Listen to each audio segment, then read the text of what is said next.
Oke, Bismillahirrahmanirrahim. Assalamualaikum warahmatullahi wabarakatuh. Alhamdulillahirrahmanirrahim. Wassalatu wassalamu ala asyrofil anbiya'i wal mursalin wa ala alihi washabihi ajma'in wa ba'du.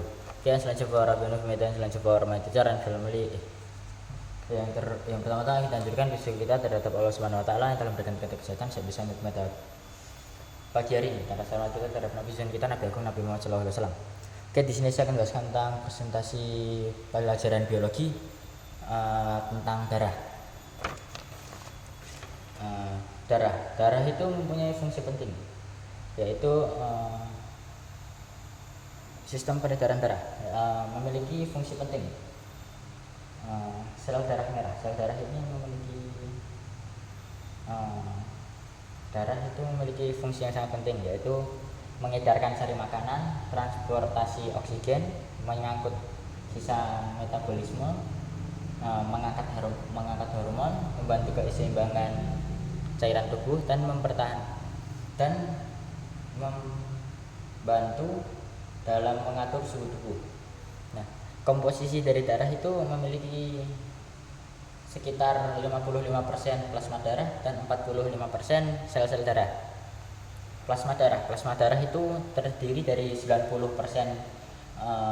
tersusun atas air dan 10% tersusun atas bahan-bahan pelarut. Bahan-bahan pelarut itu contohnya itu kayak protein, globulin, hormon, garam-garam, nutrien, sampah nitrogen dan karbon dioksida.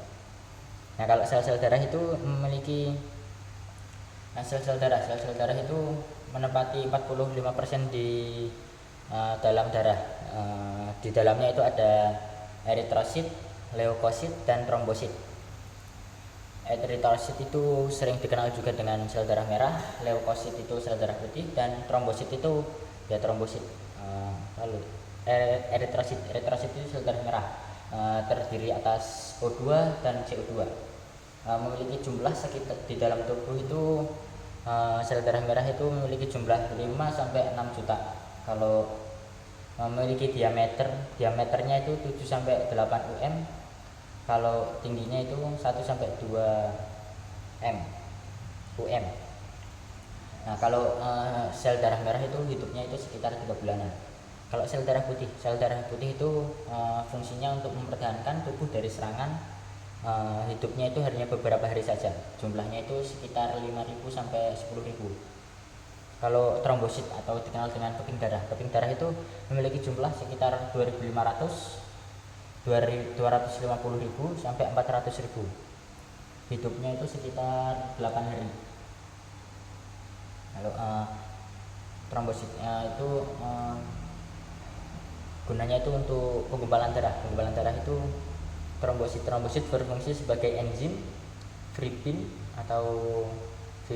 dan protein yang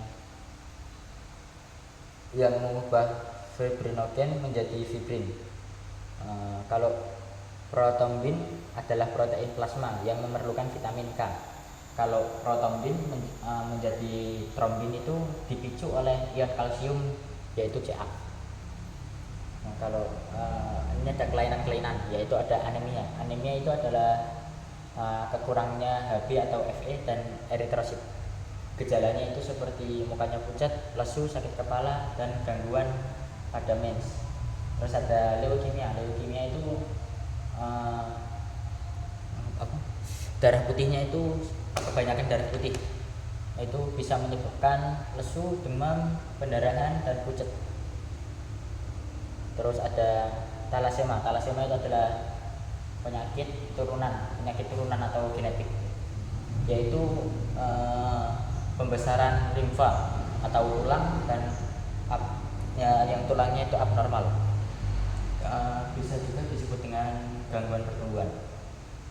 Ada donor darah itu kalau A itu bisa ke A, misalnya punya golongan darah A, itu bisa transfer ke A dan ke O, bisa menerima transfer ke A dan O. Kalau misalnya B bisa menerima transfer dari B dan O. Kalau misalnya O cuma bisa menerima transfer dari O tok. Kalau misalnya golongan darah AB itu bisa menerima transfer dari semuanya, tapi tidak bisa mentransfer. Oke, mungkin sekian. Assalamualaikum warahmatullahi wabarakatuh.